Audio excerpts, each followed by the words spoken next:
बारिश का मौसम था। चिड़िया और उसकी बेटी अपने घर में खिचड़ी बना रही थीं। गुड़िया बेटी, क्या आपने दाल भगो दी है? मम्मा, मैंने दाल भी भगो दी है और चावल भी साफ कर दिए हैं। हवा के साथ खिचड़ी की खुशबू दूर दूर तक जा रही थी। चिड़िया के पड़ोस में एक दुष्ट कौवा और उसके जैसी ही उसकी पत्नी रहती थी। गोरी, ये खुशबू कहाँ से आ रही है? चिड़िया के घर से आ रही होगी। जब भी बारिश होती है चिड़िया खिचड़ी जरूर बनाती है। अब तो चिड़िया के घर चोरी करने से भी डर लगता है। हर बार मैं फंस जाता हूँ। अब किस तरह चिड़िया की खिचड़ी खाऊं? वो मनहूस ऐसे ऐसे मसाले डालती है कि खुशबू से हमारे मुंह से पानी ही नहीं रुकता। ऐसा ही है, मेरे मुंह में भी पानी आ रहा है। कालू, तुम बैठो, मैं जाती हूँ और चिड़िया से कोई झूठ बोलकर खिचड़ी लेकर आती हूँ। फिर गोरी अपने घर से निकलती है। तेज बारिश में गोरी कौवी उड़ती हुई चिड़िया के घर जाती है। वो दरवाजे पर दस्तक देती है। मम्मा, ऐसी तेज बारिश में कौन होगा? मैं देखती हूँ बेटी, शायद कोई मुश्किल में न हो। चिड़िया बाहर जाती है। चिड़िया, वो है ना लूसी कबूतरी, उसने मुझे भेजा है। माँ आई है उसकी। लूसी की माँ आई है? हाँ चिड़िया, बेचारी लूसी के घर में भोजन नहीं है। वो मेरे घर में बैठी हुई है। अगर तुम्हारे पास कुछ खाने को है तो दे दो उसे। गौरी बहन, मैंने खिचड़ी बनाई है, आप अंदर आ जाए, मैं आपको खिचड़ी देती हूँ। फिर चिड़िया गोरी को अपने घर में ले जाती है। एक बर्तन में खिचड़ी डालकर चिड़िया गोरी को दे देती है। लूसी से कहना मैंने बहुत स्वादिष्ट खिचड़ी बनाई है, माँ खुश हो जाएगी खिचड़ी खाकर। अब मैं जाती हूँ, इंतजार कर रही होगी लूसी मेरा। गोरी उड़ती है। कालू कालू, जब मैंने कहा कि लूसी की माँ आई है और वो खिचड़ी मांग रही है तो चिड़िया ने सच मान लिया। नाम लूसी की माँ का और खिचड़ी खाएगा गोरी का पति। मैं भी, हम दोनों मिलकर जो खिचड़ी खाएंगे। फिर वो दोनों मजे मजे से खिचड़ी खाते हैं। दूसरे दिन बारिश भी रुक गई थी। चिड़िया अपनी बेटी से कहती है, गुड़िया उठो बेटी, जाओ और लूसी आंटी के घर से खिचड़ी वाला बर्तन ले आओ।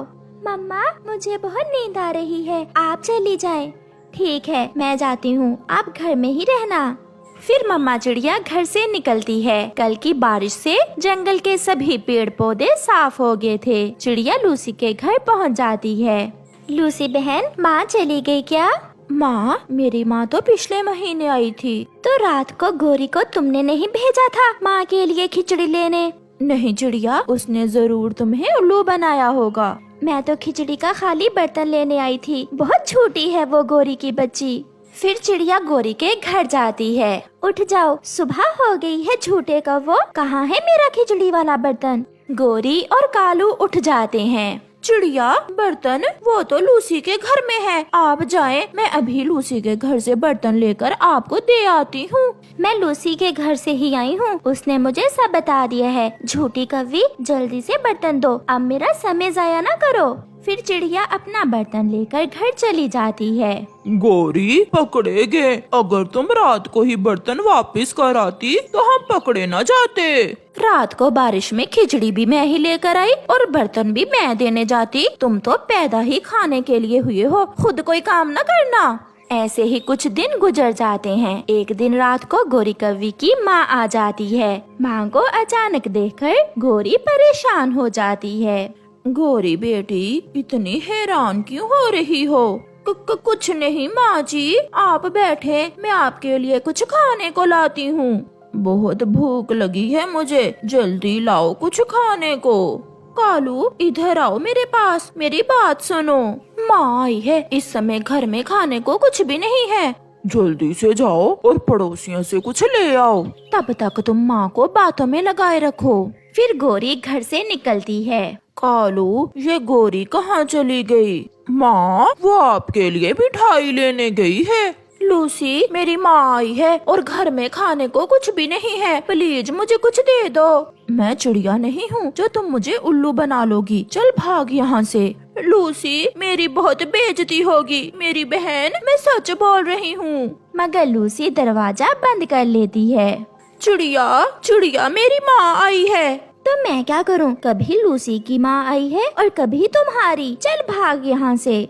झूठ बोलने के कारण कोई भी गोरी पर विश्वास नहीं करता और अब सच में जब उस पर मुश्किल थी तो कोई भी उसकी मदद नहीं करता। इसलिए हमेशा सच बोलें क्योंकि झूठों पर कोई विश्वास नहीं करता। आपका धन्यवाद। 1 2 3 4 5 500 बना है। आज फिर मुझे कोई मुनाफा नहीं हुआ। 600 का तो मैं चिकन लाया था। क्या फायदा ऐसे धंधे का जिसमें मुनाफा ही ना हो। सारा दिन चिकन बिरयानी बनाकर बेची है और शाम को खाली हाथ ही घर जाना होगा। फिर दूसरे दिन चिकन बिरयानी बेचने वाला इंसान अपनी दुकान पर बैठा हुआ था के पास में काफी सारे कौवे दाना खा रहे थे, जिन्हें देखकर उसे एक विचार आता है। ये कौवे बड़े हैं, इनका आकार भी चिकन जैसा ही है। क्यों ना मैं इन कौवों को पकड़कर चिकन की जगह इस्तेमाल करूं, किसी को क्या मालूम होगा। ऐसा सोचते हुए वो इंसान एक जाल लगा देता है। थोड़ी देर बाद उसमें 3-4 कौवे फंस जाते हैं। वो उन कौवों को काटकर बिरयानी में चिकन की जगह डाल देता है। चिकन बिरयानी बड़ी स्वादिष्ट चिकन बिरयानी। आज तुम्हारे चिकन में वो पहले वाली बात नहीं है, बहुत सख्त मांस है आज चिकन का। क्या करें जी, आजकल मंडी से चिकन ही ऐसा आ रहा है। ऐसे उस इंसान ने ये काम हर रोज शुरू कर लिया था। वो हर रोज सुबह सुबह ग्राहकों के आने से पहले पहले 2-4 कौवे पकड़ता और उनके पंख उतारकर बिरयानी में डालकर चिकन बिरयानी की जगह कौवा बिरयानी बनाकर बेचने लगा। एक दिन गोरी कौवी और कालू कौवा भी उसी दिशा में आ जाते हैं। एक जगह काफी सारा दाना देखकर वो दाना खाने के लिए उतरते हैं और उस इंसान के जाल में फंस जाते हैं। मैंने तुम्हें कहा भी था कि इस दिशा में ना लेकर जाओ मुझे। कभी किसी ने कौवों को भी पकड़ा है? मैं तो खुद हैरान हूँ, ये इंसान हम कौवों का क्या करेगा। इतने में वो इंसान आता है और जाल से 2 कौवे निकालकर उन्हें काट लेता है। गोरी और कालू बच गए थे। वो ये सब देखकर बहुत डर जाते हैं। तो इसका मतलब हमें अब इंसान चावलों में डालकर खा जाएंगे। नहीं कालू, कुछ करो, मैं मरना नहीं चाहती, प्लीज मुझे बचा लो। मैं खुद मर रहा हूँ, मैं तुम्हें कैसे बचा सकता हूँ। ये 2 कौवे तो बहुत मोटे ताजे हैं, इन्हें आज रात मैं घर ले जाता हूँ और कल दूसरे कौवों के साथ ही इन्हें काटूंगा। फिर वो इंसान उन्हें पिंजरे में बंद करता है और पिंजरे के ऊपर एक कपड़ा डालकर गोरी और कालू को घर ले जाता है।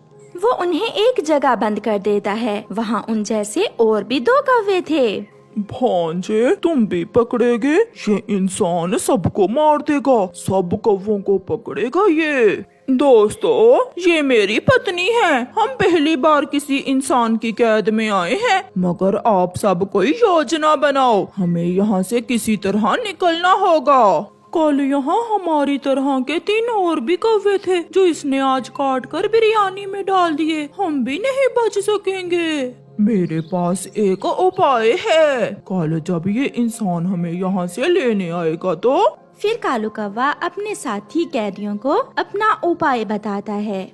सुबह हो जाती है। बहुत सो लिया, आज तो कोई चिंता नहीं। कौवे तो मैंने कल ही पकड़ लिए थे। अब जल्दी से जाकर कौवा बिरयानी बनाकर ग्राहकों को बेचता हूँ। फिर वो इंसान अपना पिंजरा लिए उन कौवों की तरफ आता है। अरे ये क्या हुआ? ये कौवे कैसे मर गए? कल तो मैं इन्हें अच्छे भले यहाँ छोड़ कर गया था। चलो मैं फिर से जाकर कौवे पकड़ लेता हूँ, पहले इन्हें उठाकर बाहर फेंक दूँ। फिर वो इंसान पहले गोरी और कालू को निकालकर बाहर फेंक देता है। गोरी और कालू भी मरने का अच्छे से नाटक करते हैं और फिर वो इंसान दूसरे दोनों कौवों को जैसे ही बाहर निकालकर फेंकता है, वो सब उड़ जाते हैं। कौवा बिरयानी, ये इंसान कौवा बिरयानी बेचता है, ये इंसान कौवा बिरयानी बेचता है। रुको छोटे कौवो, रुको। शोर सुनकर वहाँ कुछ और इंसान आ जाते हैं और उस कौवा बिरयानी बेचने वाले इंसान की खूब पिटाई करते हैं। ऐसे गोरी और कालू अपनी बुद्धि से अपनी और अपने दोस्तों की जान बचा लेते हैं।